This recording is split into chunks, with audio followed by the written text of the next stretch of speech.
Harry's wife. Nobody betrays me. We turn to that bastion of journalistic excellence, which is known as Heat magazine, with an article that tells us Harry's wife's fury over new betrayal. Negative headlines are pushing her buttons. Indeed they will, because they're challenge fuel and they threaten her sense of control. She believes that she's brilliant. She believes that everything she does turns to gold, where, of course, as we know, she has the Sadim touch, whereby everything she touches turns to shit. Therefore, whilst nobody likes to be criticised, criticism is particularly problematic for a narcissist.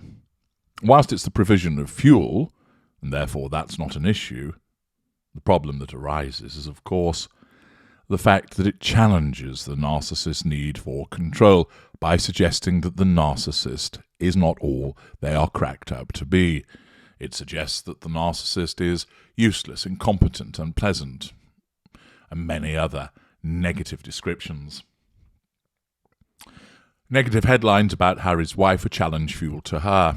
If they come to her attention, it threatens her sense of control, and invariably she deals with it by playing the victim, blaming other people for the failings, whinging and deflecting and blame-shifting. But what does Heat have to state?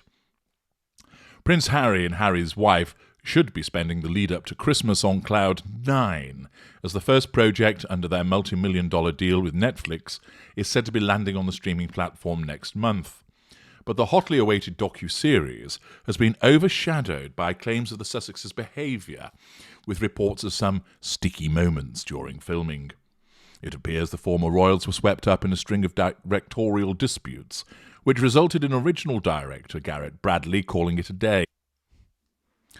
Garrett wanted Harry and Harry's wife to film at home, and they were not comfortable doing that, industry insiders have said. There were a few sticky moments between them, and Garrett left the project. Apparently it wasn't the smoothest of rides for eventual director Liz Garbus either.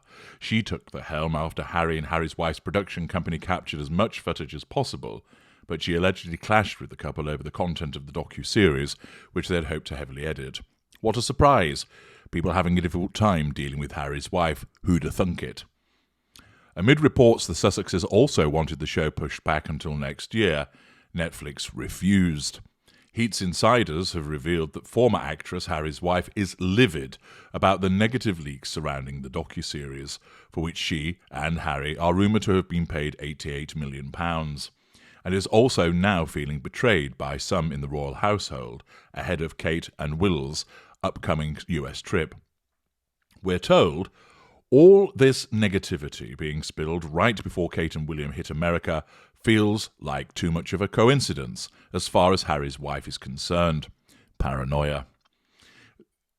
She's convinced there are folks around Netflix who are trying to curry favour with the royals to save face over the crown. Paranoia. Negative headlines about Harry's wife being a difficult boss. Unsurprising, of course. She is a narcissist, and there are repeated instances of her showing that behaviour. The bullying of the staff at Buckingham Palace, which of course she strenuously denied, being just one example of that.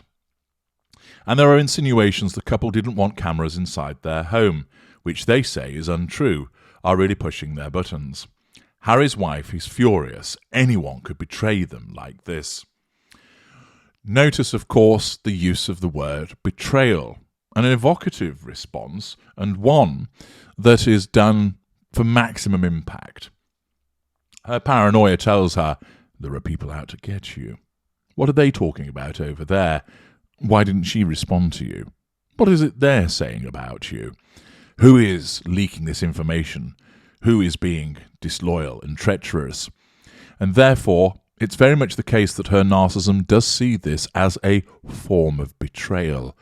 It does that. It engenders that mindset in Harry's wife to cause her to have an ignition of fury and to feel justified and righteous in lashing out, through the assertion of control, over those individuals who are deemed to be disloyal. This is the narcissism working. It causes the ignition of fury and the creation of a mindset of betrayal to motivate her to pursue the prime aims chiefly nullifying those threats to control and continuing to assert control over various appliances. According to Royal Editor, the article continues, Roya Nikar, Kate and Wills, both 40, will win back US hearts with their America trip, which begins on the 30th of November. Roya says Harry and Harry's wife's bombshell interview with Oprah Winfrey, which she calls 90 minutes of primetime royal annihilation, had tarnished the monarch's reputation stateside, but the impending trip could improve their standing across the pond once again. It is unclear if Harry, 38, and Harry's wife, 41, who are based in California, will see the Prince and Princess of Wales while they are in the United States, but the Sussexes will be attending an award ceremony in New York in the first week of December, just a few days after Kate and William present the Earthshot Prize in Boston, 200 miles away. But Heat's source says Harry's wife is convinced the reports about their documentary is a campaign by some to make her and Harry look bad.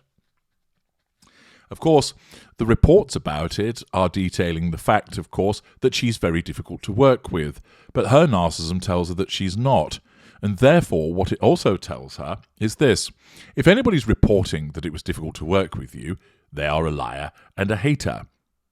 And therefore, anybody reporting on that must be disloyal, and it must be part of a orchestrated campaign, in the same way that her narcissism told her that when people said no to her in the royal family, that was part of an orchestrated smear campaign against her. This is her paranoia going into overdrive to compel her to respond to these threats to control in the only way that it knows how. There is no substance to say that there is an orchestrated campaign against her, but once again, typical of the narcissist, unable to recognize that it is her own behaviors that have brought condemnation and criticism upon her. Instead, it always has to be somebody else's fault. The article continues. The Waleses have this huge PR team behind them ahead of their trip to America. The suggestion that Kate is on a repair mission, as far as royal popularity is concerned, irritates the Sussexes. Why? Because of the threat to control. Right at a time they have to soak up another round of nasty headlines, and on their own soil. It's left a bitter taste in their mouths, but there's no choice but to deal with it. Well, I'm not so sure Harry's necessarily dealing with it. Isn't he still mooching around in Hawaii somewhere? They add, in an ideal world, Harry and Harry's wife would like Netflix bosses to make a public statement that exonerates them from any of the negative things that are being said. Assertion of control by proxy. But that's just not the way over at Netflix. The consensus is Netflix have bent over backwards catering to Harry and Harry's wife's whims and wants, but that chapter is over. Now, of course, I always leave it up to you to determine the veracity of the material, but if this is accurate, it demonstrates that Netflix have got sick and tired of the gruesome twosome also. Hardly be a surprise, would it, as a consequence of the way that she behaves.